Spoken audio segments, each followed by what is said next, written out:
março você pode ver um mundo de espetar pra você. Olá, como vocês estão? Espero que tenha sido uma excelente semana, de muita luta, mas a gente sempre espera de muita vitória, né? Nós estamos começando um programa hoje, e o programa hoje vai tratar sobre o mês de abril, que a gente comemora tanto, a inclusão, o reconhecimento, o respeito aos autistas. E eu estava aqui nos bastidores lembrando do nosso primeiro programa. Então vocês imaginam como o primeiro programa é terrível, né? E essa pessoa que está aqui comigo hoje, mais que uma terapeuta da Sofia, eu considero uma amiga, uma pessoa assim que eu respeito muito. E aí eu estava lembrando do nosso primeiro programa, que ela também, eu tive a honra dela abrir o programa. Nós já fizemos 1 ano, mês passado, no dia 9, e eu estou aqui com a Fernanda. Fernanda, muito obrigada. Sabe a hora que estava tocando a música, sabe, passou assim um filme, é um filme muito legal e um filme lindo.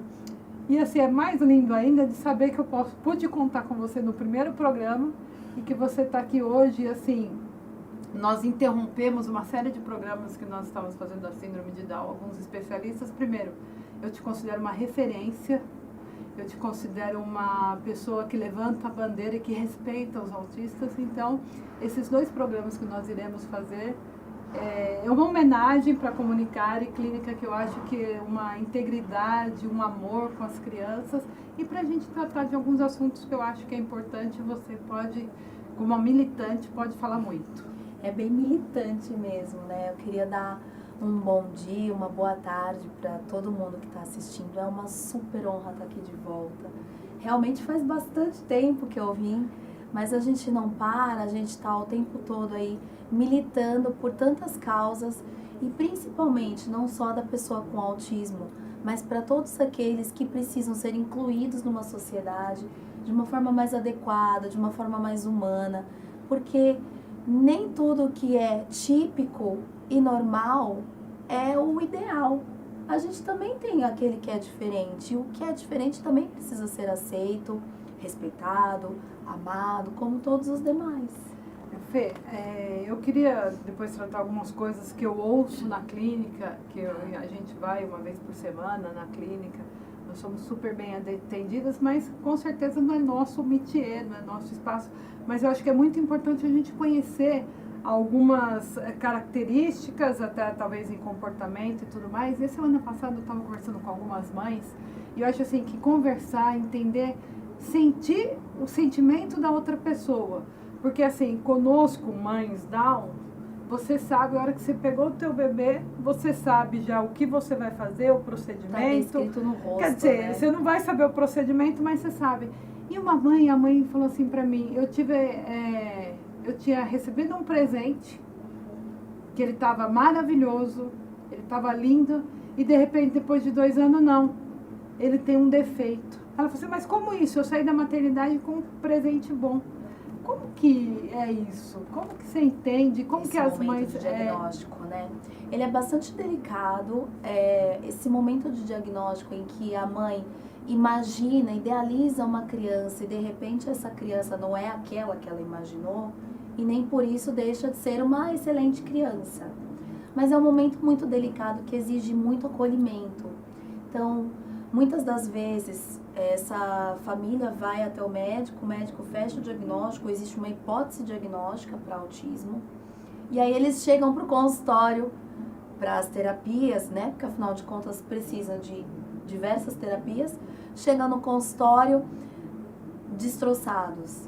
Então, nós estamos ali com a missão de receber essas famílias, abraçar essas famílias, explicar para eles que o mundo não acabou ali, que existe consequências, que existem consequências boas, inclusive, e que existe jeito da gente melhorar isso.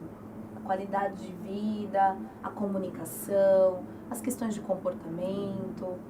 Então, é um momento muito, muito delicado e que precisa de muito tato para que eles não desistam aí nesse momento tão especial, né? E inclusive a mãe comentou assim comigo, a semana que vem eu vou no médico e eu vou pegar o laudo, eu ainda não tenho esse laudo. e eu já tô triste porque vai acontecer semana que vem. Então ela já tá indo na clínica, mas eu senti que parece que aquele laudo era uma sentença.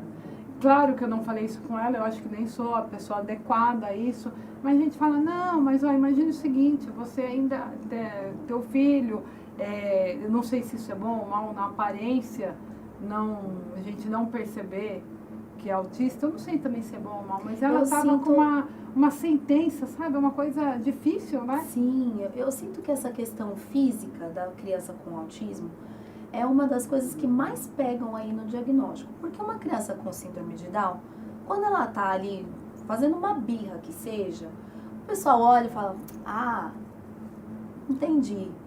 Quando é uma criança autista, passa muito por criança mal educada. Imagina, essa mãe não cuida desse menino, não dá limite para esse menino. E aí vem aqueles preconceitos que acabam acompanhando essa criança. Então é bem delicado o fato de não ter característica física nenhuma.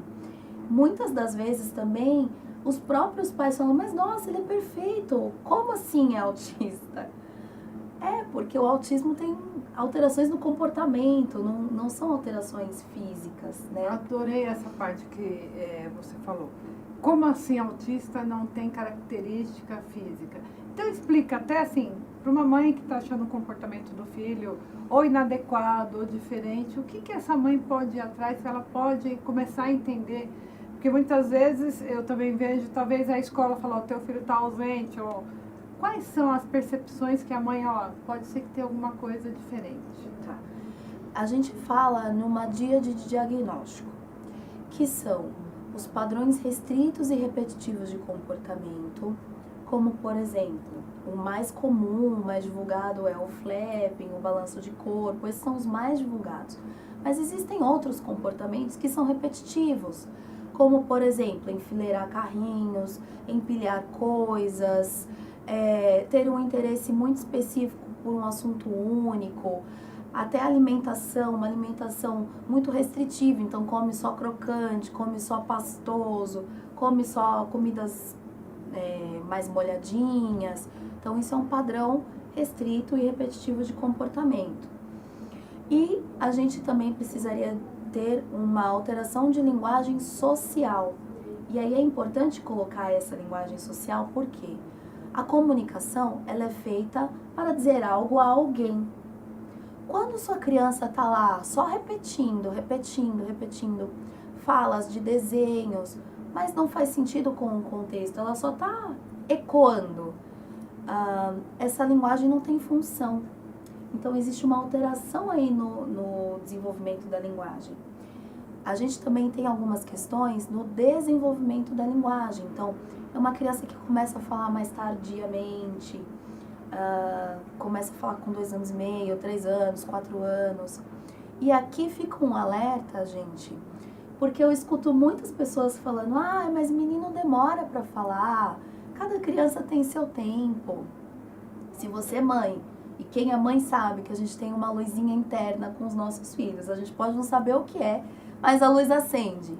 Você tá ali olhando e falando, poxa, mas o Joãozinho não fala, mas a Maria, que tem a mesma idade que o João, já tá balbuciando, já tá cutucando, já tá se comunicando de outras formas. Por que o João só quer saber de ficar sozinho, mais isolado, não quer muito saber de papo? O que acontece?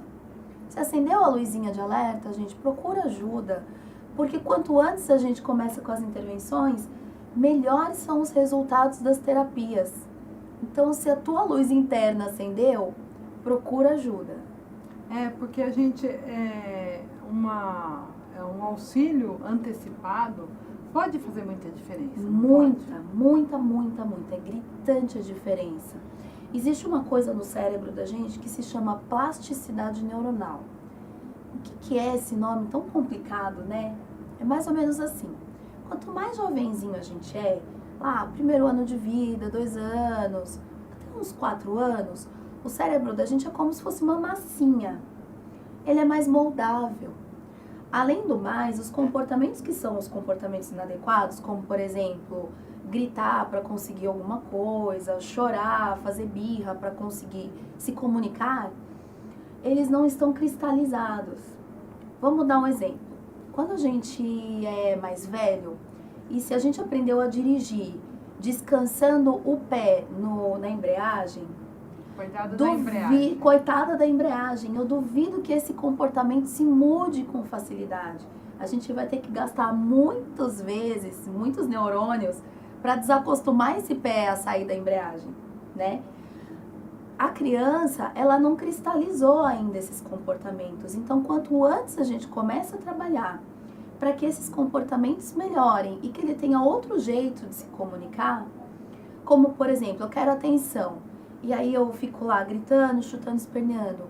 É mais fácil eu ensinar essa criança a se reposicionar, cutucar, para ganhar atenção, do que eu simplesmente deixar esse tempo ir passando, porque aí eu tenho que fazer ela desaprender esse comportamento para aprender um novo.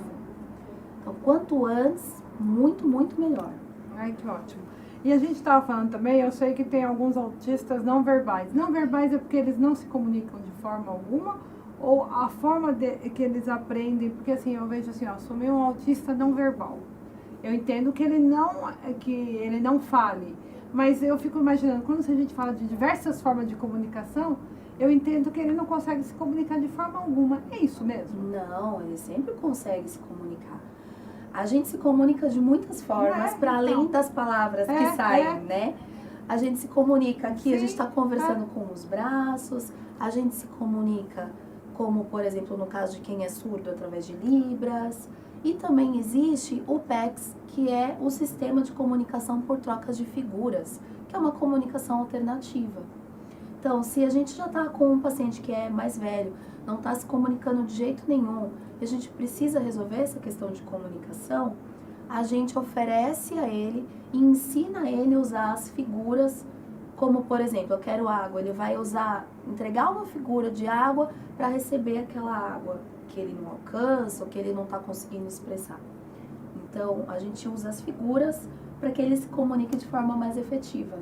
Ai, que maravilha. Assim, pessoal, eu acho assim que é tão importante a gente conhecer as diversas formas e o que é o nosso ao redor, né? Porque realmente, não sei se existem tantas pessoas normais, né? Que o pessoal fala que, ai, ele não é normal.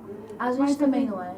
A gente começa a ver essas coisas e, assim, é empolgante, né? A gente vê vários filmes, né? E uma coisa que também você estava falando, tem realmente isso que muitas vezes você reconhece o autista, até porque ele não olha nos olhos? Isso é verdade? Porque assim, eu não vejo tanto, pelo menos na clínica, eu não sei se é porque eles também já estão no ambiente que eles conhecem, terapia, a comunicar, né? de terapia. E talvez mesmo a gente não sendo tão próxima, as crianças nos olhem e tudo mais, Sim. Mas é isso mesmo? A gente tem uma dificuldade desse comportamento social que é de triangulação de olhar. Existe sim, isso é um dos sinais. Acho que é importante até a gente falar, Dani, que existe uma porcentagem alta de pacientes com síndrome de Down e autismo associado. E isso tem alguma explicação ou não?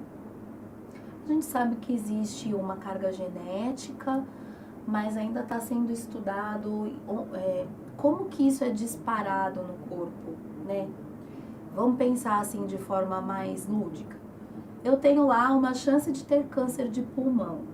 Se eu for uma fumante, eu tenho uma coisa externa disparando um gene para o tumor de pulmão. Não se sabe ainda que coisa é essa que dispara esses genes para o autismo, mas se sabe que existe uma carga genética para o autismo. É muito grande, né? A gente... E tem vários pacientes com síndrome de Down e autismo associado. E aí precisa trabalhar essa questão do comportamento dentro da síndrome de Down. Não, e nem fala, porque tem hora que você vê algumas coisas. Eu tava hoje brincando e falando com a minha mãe que a Sofia tem agora a mania de pegar uma chave. Mas não é chave, é apito, ela gosta de pegar. Eu falei, Sofia, por que você não pega um lápis e vamos começar a escrever? Porque eles têm uma dificuldade motora, né? Sim. Mas, Fê, você estava falando isso e eu queria, no próximo programa, pessoal, que nós vamos gravar 2 programas, falar do método Denver, que você vai, eu não conheço tanto, mas eu acho que para as mães seria muito importante. Muito amor.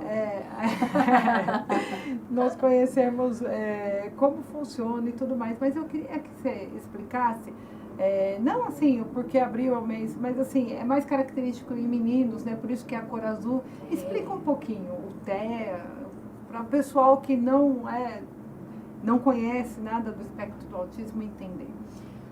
A incidência do autismo está super alta. A gente está falando hoje, em cada 59 crianças nascidas, uma vai apresentar característica de autismo. Isso são dados de 2018. Também sabe-se que para cada criança diagnosticada, são 4 meninos diagnosticados com autismo para uma menina. Então a incidência é muito maior. 80%. 80% no sexo masculino, por isso que o azul é a cor do autismo. E quais são, por fim, as características do autismo, né? Como eu falei um pouco antes, a gente tem uma díade de diagnóstico, que são os padrões restritos de comportamento e uma dificuldade de linguagem social. E aí, gente, a gente abre um leque assim do tamanho de um planeta. Não é à toa que se fala em transtorno do espectro autista. Porque existem diversas nuances aí nesse meio caminho, né? Então, as questões de linguagem podem ser desde um não falar, como os autistas não verbais, até dificuldade de compreender essa linguagem que é um pouco mais abstrata, como, por exemplo, vai chover canivete, né? Então, é bem difícil entender como assim vai chover canivete, né? É bastante abstrato. Então, Fê, você começa a falar, a gente começa a pensar em tantas coisas, mas o que me chama a atenção é o seguinte, 10 vezes mais, porque a gente fala que hoje 1 a cada 600 crianças nasce com síndrome de Down. Nós estamos falando em 10 vezes mais. E por que então é tão difícil conseguir esse laudo, que as mães falam assim, eu não posso fazer nada porque eu ainda não consegui o tal do laudo. Então você imagina que o laudo vai ser uma coisa assim, né? Tudo bem que deve envolver muitos estudos e tudo mais. E por que tão caro, né? Muitas mães falam assim, e é muito difícil, eu não sei se é só psiquiatras que fornecem esse laudo também. Então por que é tão difícil se é uma coisa queria recorrente? tanto saber também, Dani, mas eu percebo que a nossa prática clínica nos mostra que tem determinadas características que vão apresentando ao longo dos dias que a gente vai conhecendo a criança. Nós, lá na clínica, não fazemos avaliação em um dia. Primeiro que essa criança nunca viu a gente, não sabe o que vai acontecer ali, nem sabe que a gente não dá injeção, né? Então, a gente transforma o ambiente da clínica em um ambiente bem lúdico. Quem não conhece lá, eu conto pra vocês, tem muito brinquedo, é tudo muito colorido. Eu trabalho de meia, então a gente tem esse ambiente muito colorido, muito lúdico, para que as crianças se sintam mais à vontade, mais em casa. Agora, por que os médicos não laudam? Eu percebo que existe alguns receios, existem alguns médicos que não colocam isso no papel, ou falam, não, mas é um autismo bem levinho, né? Quase perceptível. Isso, na verdade, só atrasa em relação à aceitação da família e em relação à terapêutica, porque com o laudo em mãos, se pode lutar pelos direitos dessa criança, com o convênio, com o poder público. Então, ao meu ver, é um desserviço atrasar esse laudo. E se existe uma dúvida diagnóstica, chama a equipe para discutir essa criança, como que ele é, né? E para poder facilitar a vida dessa família. Mas aqui no Brasil existe sim uma dificuldade bem grande de bater martelo, né? Eu acho assim, primeiro eu acho que nunca a gente vai julgar um médico, mas parece que fica meio em cima do muro, né? E assim, eu percebo, como essa mãe comentou, daqui 2 semanas foi finalmente marcado. Aí outra, eu ainda não consegui pagar esse laudo. E eu acho que também, não sei se nossas políticas públicas, se tem alguma coisa assim, algo gratuito que as mães vão e consigam esse laudo. Existe, mas como a incidência está muito alta, os consultórios que são do poder público estão sempre com capacidade máxima de lotação. E aí isso acaba postergando um pouco a fila, o caminhar da fila, né? Lembrando, vamos pensar lá num posto de saúde. Se a gente parar para pensar como é conseguir um psiquiatra no SUS, Quanto tempo se leva para se conseguir um psiquiatra no SUS? É bastante tempo. E tem gente que realmente não tem dinheiro para pagar uma consulta de um psiquiatra ou de um neurologista, né? Então tem que esperar pelo SUS e isso vai atrasando aí o processo. E só uma última pergunta quanto ao laudo. É um exame que se faz, assim, mas assim, por exemplo, para eu laudar uma pneumonia, eu vou tirar uma chapa. Claro que tem comportamento e isso vai ser em sessões, que vai ver alguma coisa conversando com a criança. Mas tem alguma coisa também clínica, assim, vou tirar um eletro não, mas alguma coisa, vou ver que o cérebro é alguma coisa diferenciada. Tem isso ou não? A gente, que eu digo é a equipe, né? Não, claro. A gente faz as avaliações através de imagens, exames de imagem sangue, também. mas para diagnóstico diferencial. Porque o autismo, ele não dá uma alteração ali numa tomografia, por exemplo, num eletroencefalograma. Não aparece alteração nenhuma nas imagens. Mas para diagnóstico diferencial do tipo, tem uma outra doença dando características de autismo, que precisa ser trabalhada essa doença, então para um diagnóstico diferencial sim. Existem alguns exames de sangue que aí entra mais na parte genética, né? Entendi. De investigação genética. Entendi, aqueles exames bem baratinhos, que esses. toda mãe consegue fazer. Esses mesmo. Então, mas uma outra coisa, Fê, uma mãe, primeiro a comunicar e depois, por favor, fala onde que tá, mas eu vejo assim que a mãe é muito acolhida e a mãe também precisa, eu acho que a família precisa também primeiro aceitar. E eu acho, não sei, uma terapia, alguma coisa, mas a família também precisa ser acolhida, abraçada. Todos nós devíamos fazer terapia, né, Dani? Todos nós. Se fizer terapia, eu vou deixar uma psicóloga. Mas todos nós precisamos colocar as nossas angústias, as nossas dificuldades. Mas quando se recebe um diagnóstico, e a síndrome de Down encaixa também aí, muitas das vezes os pais ficam amarrados àquele diagnóstico, não conseguem se desprender desse diagnóstico. E a criança vai muito além disso, ele continua sendo o João, só que é o João com síndrome de Down, é o João com autismo, mas ainda é o João, ainda continua sendo seu filho, né? Então, se você está se sentindo muito angustiada, primeiro saiba que você não está sozinha, existe um universo de mães e de famílias com crianças com autismo, com adultos com autismo, né? Pouco falado, mas com adultos com autismo também. Então, não se sinta sozinha, procure uma rede de apoio, tenha uma família que te apoie. Se tua família não te apoia, que você tenha amigos que te apoiem, que você tenha a igreja que te apoia. Procure a terapia, a manicure não é terapeuta, né? A terapeuta do seu filho não é sua terapeuta, tem o seu espaço para que você também coloque suas angústias da vida e das dificuldades e também pensar a respeito das coisas boas que se tem aí no mundo e na sua vida, né? Então, procura ajuda, não fica sofrendo sozinha, não. E conta para as mães, eu acho assim que é legal, eu sou pirada lá numa sala que tem lá, pessoal, que eu falei que um dia eu vou ficar lá, tipo um mês, uma vez por semana ir lá. Mas conta, por favor, nós já tivemos programas que nós mostramos a comunicarem, mas quais são os profissionais, as meninas, os meninos que estão assistindo, um beijo para vocês, os terapeutas, mas conta. É um batalhão quase.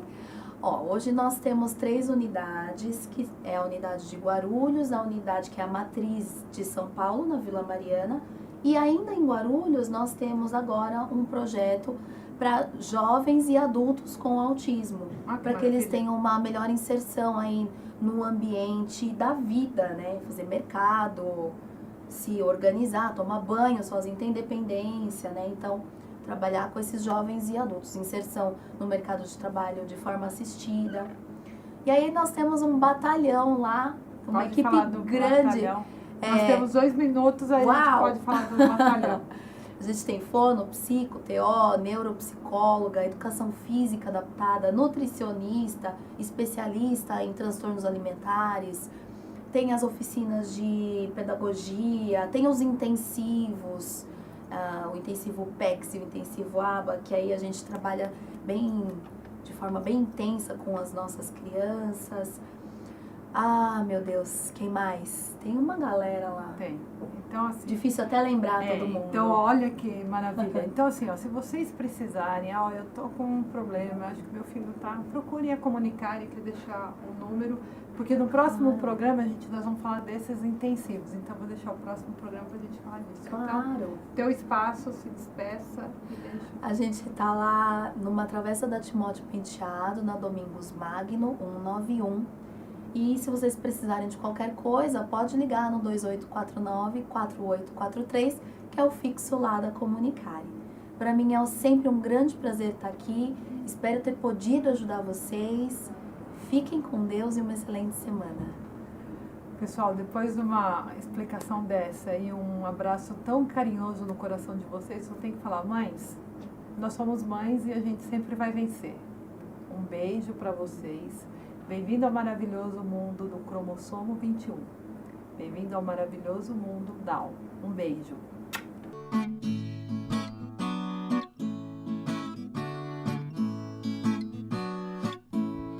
Eu vim para encantar você, eu vim para despertar em ti algo diferente que você vê e que só existe em mim. A maneira Down Up de ser, em 21 de março você pode ver.